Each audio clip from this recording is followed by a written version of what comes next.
who I am and who I want to be in the future.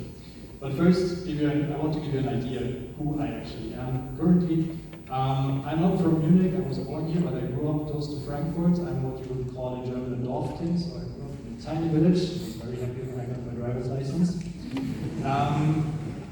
But after my Abitur, it brought me back to my hometown, so I wanted to go back to Munich to start my bachelor's here. I studied bachelor's in Fahrzeug- und Motorentechnik, Vehicle and Engine Technology. I think that's a bachelor that doesn't exist anymore in this form. In my year, there was a class of, I think, 1,300 first semesters. So I think one of the biggest, maybe the second biggest classes that ever started engineering at TUM. So yeah, when we were sitting here, we usually had the lectures in both of the big halls, and in one, I think it was the upper hall where we had the video transmission from downstairs. So this was how I studied engineering.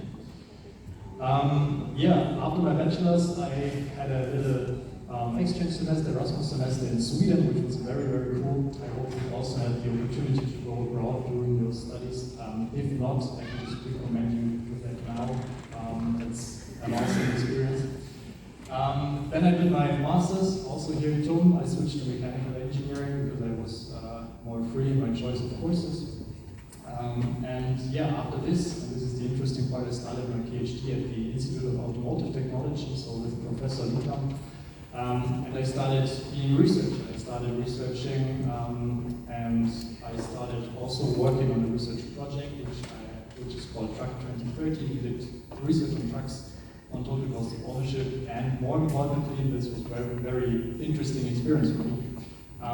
We presented the project at the IAA trade fair, IAA Nutzfahrzeuge trade fair in Hannover. So we had our project from TUM with our booth in Hannover. That was very cool, and I also have a story from this time for you.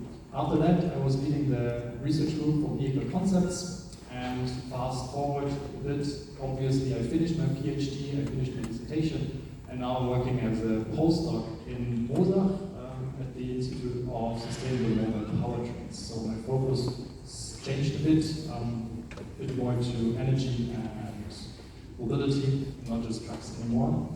And yeah, right now I'm actually also working on founding a startup, so maybe in a couple of years I can repeat my speech here and talk about the huge exit and how successful everything went. Let's hope for the best.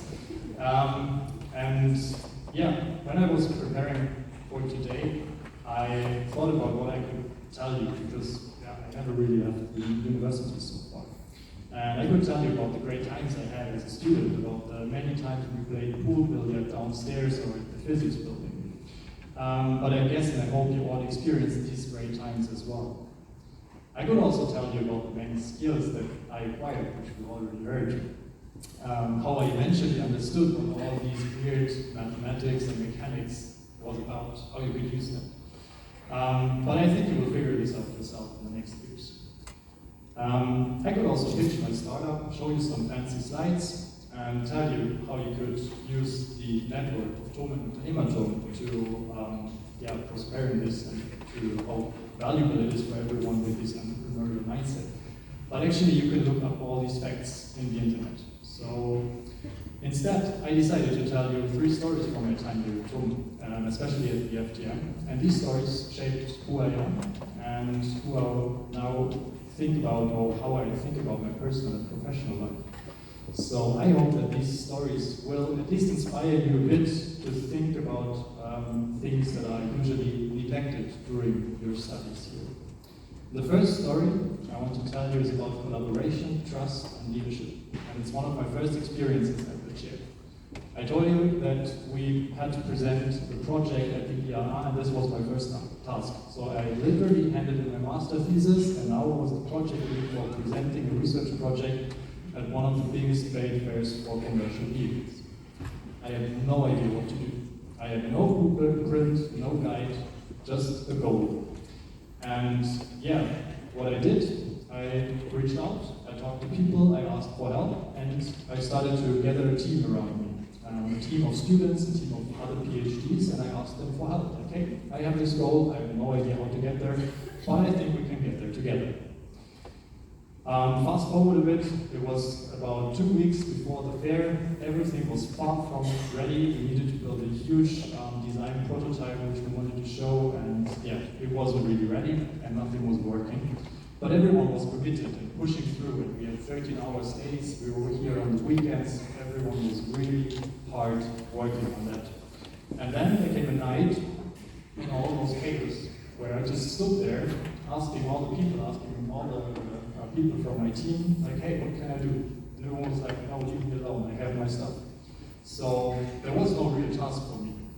And at first I felt a little bit useless, but then I sat in my car, went to the Rede, bought barbecue for everyone, went back and cooked for the whole team. So sometimes the best thing you can do is actually just keep the morale high. And this is one aspect of the leadership I learned. And now you can see how this works out in the end, because one day before the final fair, before the final event, while everything was about to get transported to Hannover, I was ill. I had a huge fever, I couldn't move at all, so I was incapable of working. And despite this, the whole team worked effortlessly and seamlessly. So they just kept working, they kept pushing, they reorganized everything, they did all the last minute preparations, all without me. And eventually, I arrived at the fair, I think 2 or 3 days later, so when everything started, they did the whole build-up of the thing in Hannover. I arrived and saw a team that was really tired, they were all exhausted with black rings and black marks on their eyes, but they also were brimming with pride. So they were so proud of themselves that they did this. And this experience really reinforced my belief that it's so important to empower your team, empower the people you're working with, and trust their capabilities. And sometimes just step back, let them do their thing. In the end, the team was so well prepared that I was no longer necessary. On the one hand, this meant that I could do the barbecue. On the other hand, this meant that even in a difficult situation, it wasn't any problem that I was not there. And I think this, to me, means leadership, making yourself sort of unnecessary. Empower the people around you that you are actually unnecessary. The second story I want to tell is about connecting the dots. I told you I grew up close to Frankfurt, and one of the reasons why I moved back to Munich was snowboarding. I really wanted to go snowboarding, and at that time there was actually enough snow to go snowboarding. And right after my Abitur, I also wanted to do photography. So I wanted to study photography and started preparing for this. I started to make this expose and everything. But yeah, everything took a sort of unexpected turn because I was one of the last people who had to do the Zivildienst. I don't know if you heard about this or it's a discussion again. So I started my CV here in Munich, and this was so unfulfilling. I was so bored. I had in my opinion, completely useless task.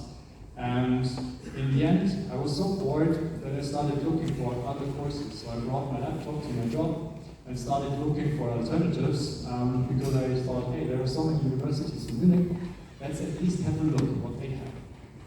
And yeah, eventually I ended up enrolling in Fahrzeug- und Motorentechnik because I thought, hey, I like cars, that sounds cool. And it actually took me about 3 weeks into the course to figure out that I enrolled for mechanical engineering. I wasn't even aware that I started to study mechanical engineering. So in the end, this CV job, which I hated, switched completely my career path. And now here I am with a PhD in engineering. The lesson is taught me. Life doesn't always follow the path you plot. And I think you can only connect the dots while looking back. At this time it felt horrible. I was so bored with the CV that I didn't know what to do.